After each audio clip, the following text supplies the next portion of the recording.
Damn, 5-5? Yeah. That's 42. Come on, field goal champion. Two different vibes, right? Still locked in. All right. Donovan, you talked after Game 3, and Kenny talked about the closeout game being the most difficult one in a series. That obviously you guys had a blowout win tonight. How did you not allow this group to become complacent?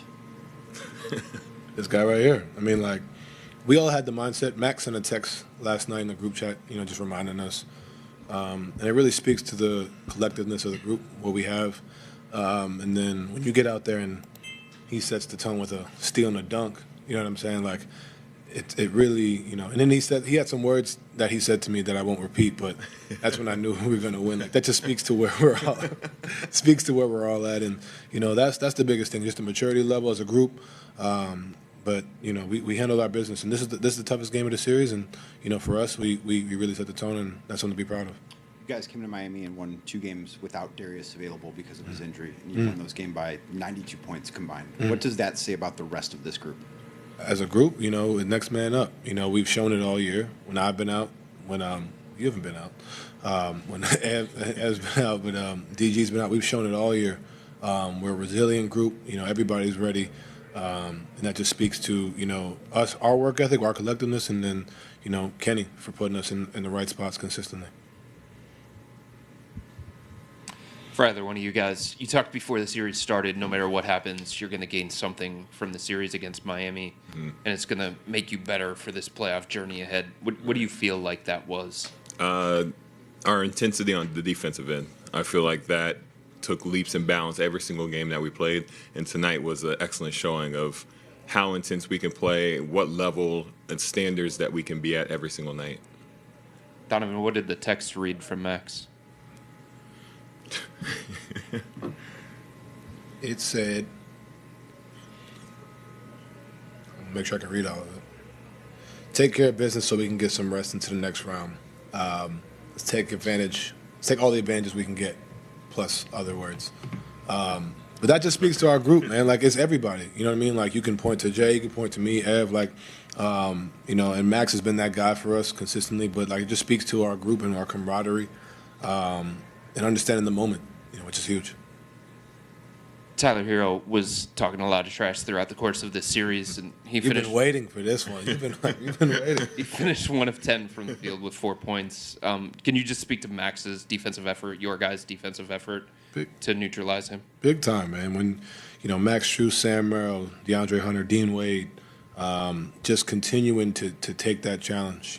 He's not a bad player at all by any means, but making his life tough. That's the goal, and the stats show how great of a defensive effort we've put together to kind of stop him, and for it to be like it was tonight was huge in a closeout game, and you got to give all the credit to those guys, man, who continuously put the work in defensively, and then also on the offensive end they're also running around and continually get on the boards, making shots. So give Max a lot of credit, give Sam a lot of credit, Dean, Dre, Ice, everybody, continue making it tough.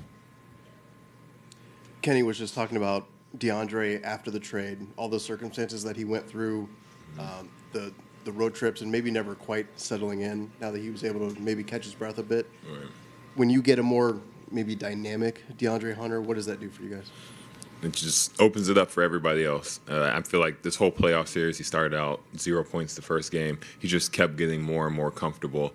And I think that just speaks to how we were on offense. He came in Game 3, and that really opened up the whole game. Everybody was getting shots. Ty and Dre were working together.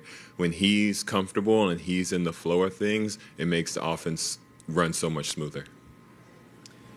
You guys beat an NBA team by 55 in a playoff game. Is there any point during the game that you just take a moment to let that in? Yeah, I was telling Jalen Tyson, man, like, this is special. I was telling him, like, this is your first playoff series. This is what you're watching. It's like, this shit isn't normal. Like, you know what I'm saying? So appreciate the moment. Appreciate, we've said it all series. This is not a 10-seed team. Like, you know what I mean? This is a very talented team that we're playing against, competing against. So enjoying the moment. I think we maybe got 2 days to do that, and then it's time to lock in on whoever it is. So we have a bigger goal in mind. I think for us, understanding that this is special. We've been doing special things all year, but we didn't come here just to sweep in the first round and get to the second. You know what I mean? So the goal is how can we, take advantage of this rest, this break, and then be ready to go for next round. It could be easy to forget, I know I did, that the first 2 games of the series were pretty close. So how did you guys come down here and, I guess, break the series open? I feel like, This honestly, guy right here. Honestly, I feel like we watched so much film. We were so locked into everything that we were doing, every single practice. It was almost like we were going overboard in terms of making sure that every single thing was as perfect as it could be. I mean, you can attest to it. It was like every single second we're watching the same clips, learning the same thing. But that's just how it is when you got to beat a team like this. We're going to their home court. We know that they're one of the best teams in terms of making sure all 15 of their guys are ready to play, but we were ready ourselves.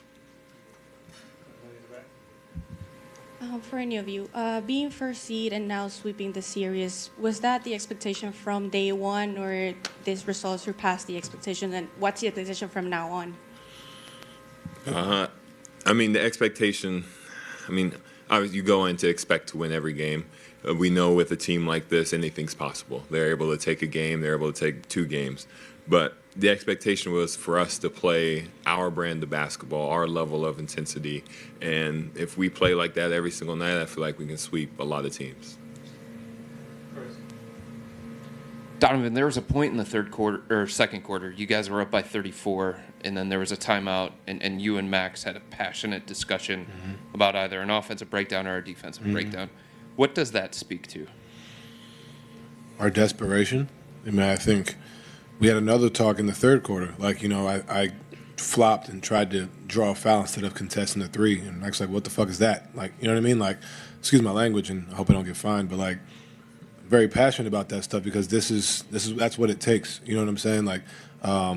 Max and I have a great relationship in that regard. I really respect, him and his work ethic and what he sees. So both times we both saw something and we were working on some things. We worked on the shows and I threw a bad pass. And it's all right, is it 2 dribbles off? Is it 1 dribble off? It's what are we looking for throughout the series and understanding that what ways we can capitalize for the next series. So just ways to be, better on both ends of the floor and then accountability as well. Hey guys, congratulations. I just wanted to ask, what was the mood inside the locker room at halftime? You were obviously on a good run. Was there any talk at any given point not to let go? Were you guys aware of how well you were playing? Yeah, the first half doesn't really mean much, especially with the way NBA and the 3-point shots and different things. So it was a great start, but we got to finish our breakfast. At the end of the day, go out there and set the tone in the third. And I was really impressed. We didn't make shots to start the third for real. We kind of missed a few, and then I was still guarding. You know what I mean? Oh yeah, I went 5 for 5. Yes, you were 5 for 5. Selfish, bro. But just continuing to keep up that defensive effort, stay locked in. That was huge. Donovan, you mentioned desperation a minute ago. How do you find that when you have a 3-0 series lead? I think Jay, we all could speak. We like 5 days of no basketball of rest. I think that's definitely one way, but also too understanding that how quickly a series can change if you give a team life. Last year we only won 1 road game. We've only won 1 road playoff game since I've been here until this year. And for us, just never being satisfied, and it's really a test on ourselves, understanding that we're up 3-0, but this is our test is against ourselves. We like Jay said, when we're playing at our best, we feel like we're the best in the NBA. But it's the mental lapses. It's the little things that we can control. How are we continuously, handling those situations? So that desperation that I speak on is doesn't matter if it's 3-0, 3-0, 2-0, 3-2, whatever it is. Understanding that it's really us against us and our mistakes that we possibly compound could lead to breakdowns, which leads to losses. So understand that we got to be perfect and try to play as perfect as possible. How different is the confidence level going into the next round this year, winning 4-0, versus last year where you had to go 7 games? I'll tell you we're rested, I'll tell you that. Yeah, I think rest does a huge part in it. I don't feel like we're confident, but we're not overconfident. Like, we know in this league, everything resets. You know, the series is 0-0 back again. But we know that we're capable of playing at the highest level now. Anything else in the room? All right, so we're out. Thank you.